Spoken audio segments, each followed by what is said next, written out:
Strike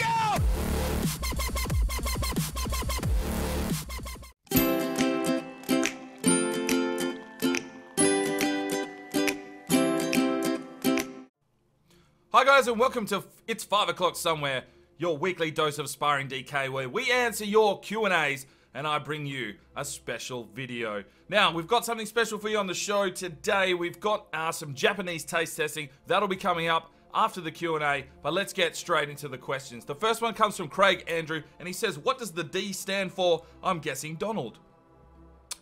Well, you'd be incorrect. The D actually stands for Dan, Daniel, Danny, whatever. My driver's license says Daniel. Most people call me Danny or Dan or DK. So there you go. Hopefully that answers that one for you. The next question comes from Serge. He says, are you as good as Russell Crowe's band? Well, fuck knows. Never heard his band in my life. So I'm going to say yes. Scott McCulkin says, try to explain the sport of curling. Well, from what I can remember of watching it in the Olympics, it's basically 4 idiots on some ice with a couple of brooms trying to clean up a mess. Another question from Scott, and he says, if you've been to Brisbane, is it nice? I haven't been to Brisbane. I've heard it's a lovely place. I do intend to travel there at some stage. It's all time and money. When you live on the west coast of Australia, it costs you 3 arms, a leg and a donkey just to get over to the west coast, to the east coast, should I say. And that is really the reason why I haven't been there yet. The next question comes from Pastrak. He says, what does Sparring DK do for a living? Well, let me explain it to you. My actual job that I do during the day, the official title is called a draftsman. What I do is I sit on a computer using a program called ArchiCAD, and I draw residential housing all day. So we draw the plans, the walls, the roofs, the windows, the whole kit and caboodle, so that the anyone that wants to build it has something to base it off. So dimensioning, interior design, all that sort of crap. No, it's not a bad job. Yeah, look it up. The next question comes from Callum Ferrer. He says, if the Roos were to play in the finals this year, would you go to Melbourne and would you vlog it? Well, let me think about this. It's going to cost me a fair bit of money to get over to Melbourne. I'd love to see the Kangaroos play in a final, but I've got a feeling they'll probably come over to Perth and play Fremantle or West Coast. So I may look at maybe getting into one of those. But if they did make the grand final, I'd probably try and move heaven and earth to try and get to the MCG, because that is a spectacle in itself. And I can guarantee you I'd take a camera along for the ride.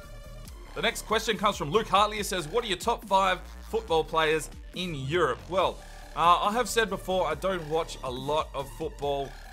It's just too hard for me to watch it here in Australia without paying through the nose to fucking watch games. And every time I go and look for a live stream, mind you, it's fucking 3 in the morning most of the time, I spend limitless amounts of time trying to find that stream, and I just get that frustrated and end up not fucking watching it.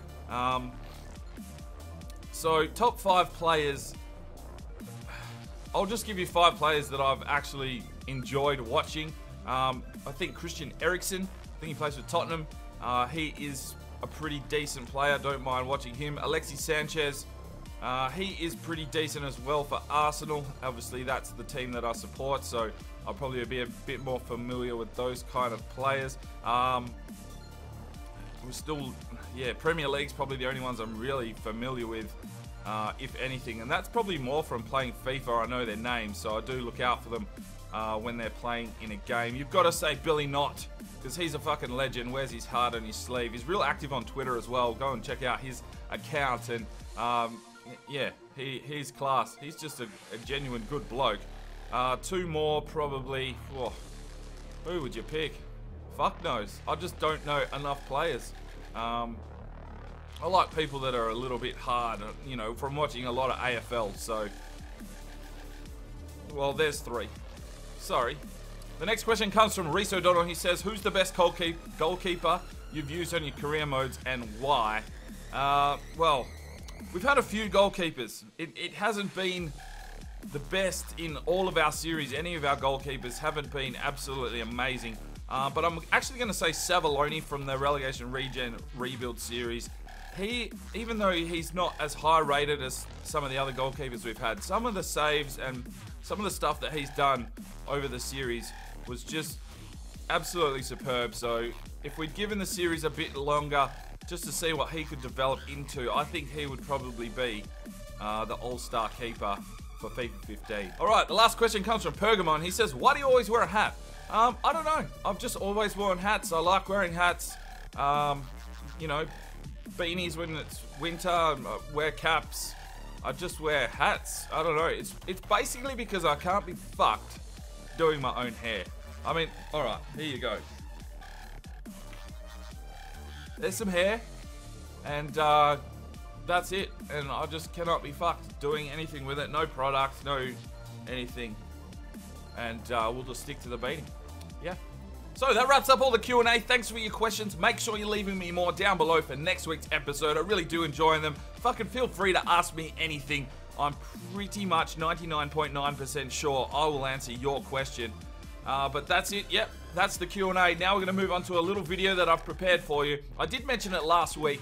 I did go out and found a Japanese supermarket and picked up an array of weird shit.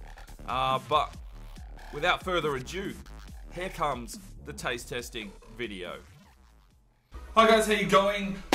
I said last week on the show that we would do some more food tasting, and what I've got is a whole heap of Japanese stuff. Yeah, some pretty weird shit. I'm not 100% sure what they are, all the writing's in Japanese, but let's just get straight into it. I don't know really where to begin. I've got this stuff.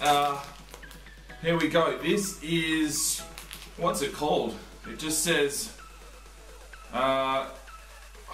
it's sort of got an English thing on the back here that sort of gives you an idea. It's a wheat snack. It says Nissan Cisco Coconut Sable Mini. Fuck knows, it's got some little Japanese people eating some sort of biscuit or some sort of thing. Let's have a look at this. Okay, so it's kind of like a little biscuit. Looks like it's got some sort of sugar on it. Just a biscuit. Quite tasty actually. Yeah, just a sugary biscuit. A little bit different. Alright, what else have we got here? We've got this thing. The caption says chocolate. The product name says Moringa Bake Karu Matcha. It's fucking weird. It's got green shit of some description. I'll just open it up here. Alright, so it's like some little chocolate with some green. Oh, that smells rancid.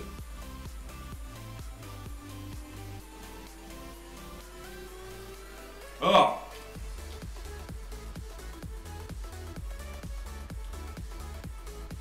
Oh, that's horrible. Yeah.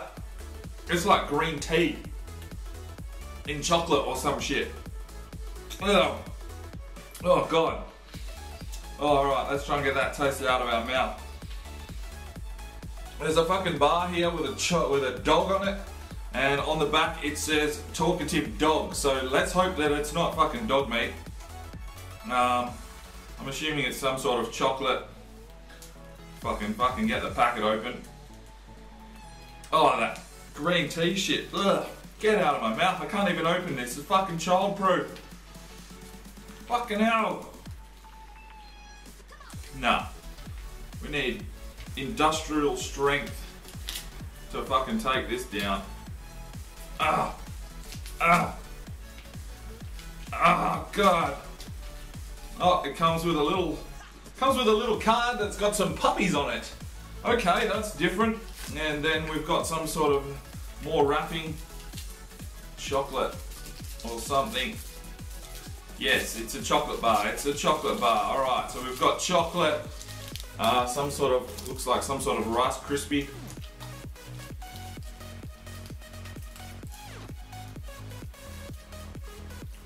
It's not hazelnut.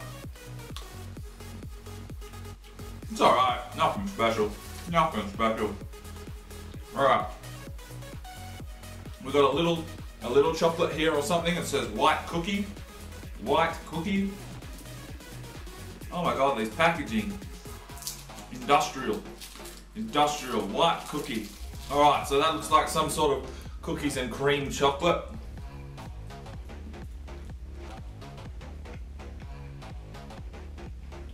Yeah, cookies and cream. Nothing special. We also have a strawberry jelly version. Oh, that white chocolate is actually really weird. Really, really weird. Alright, so it's got a nice little house on the front here, strawberry jelly. Got like a jelly center. Oh, that one's not too bad. Handable. Okay, this is no fucking idea. The back just says sweets, no milk, soft. Alright. Little individual packets. They're pink. They've got some weird Japanese writing on them. Some sort of lolly. Oh, they're soft. Quite tasty. That's alright. I don't mind that. Bit of chewing involved. Oh well. Alright. We've also got some green fucking Kit Kats. I'm hoping this isn't green tea as well, but we'll soon find out. Alright, so it's all in Japanese, made by Nestle.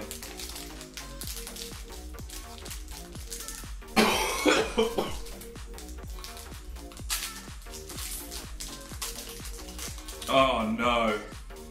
Green tea fucking Kit Kats. Are you fucking kidding me? These Japanese people. That is, oh, that's just the smell of it. It smells like seaweed. Oh no, that's horrible. You can fucking keep that. Oh. Oh. Oh. Alright. Oh. Oh, Jesus. Well, let's try and wash it down with something that says feeling refreshed sangria. Just says a soft drink, orange soda. Oh, I've got to get that taste out of my mouth. Smells like orange.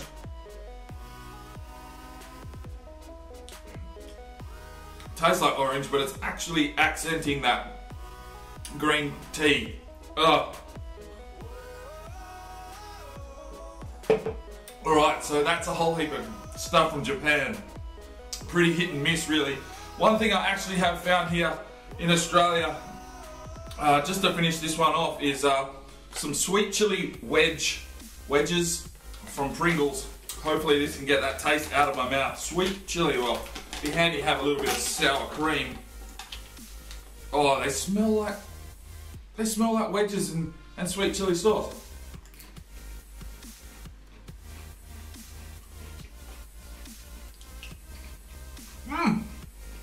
Fuck yeah. Amazing, Pringles, you've done it again. Sweet chili wedges.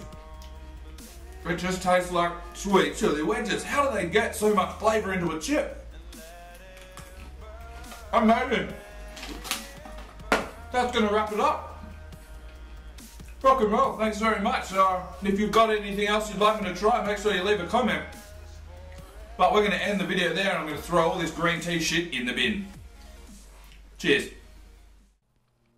Okay, so that's Japanese food, candy, drinks, whatever you want to fucking call it. Some pretty random things in that selection table. I could have gone down the road of the savoury and hot goods and tried to cook some shit up, but I thought that was probably the best way to bring the Japanese food to the table. I mean, I'm quite partial to some good teriyaki chicken, a good katsu chicken. Yeah, I do like the Japanese food, but some of those sweets, especially that green tea shit, you can fucking keep that.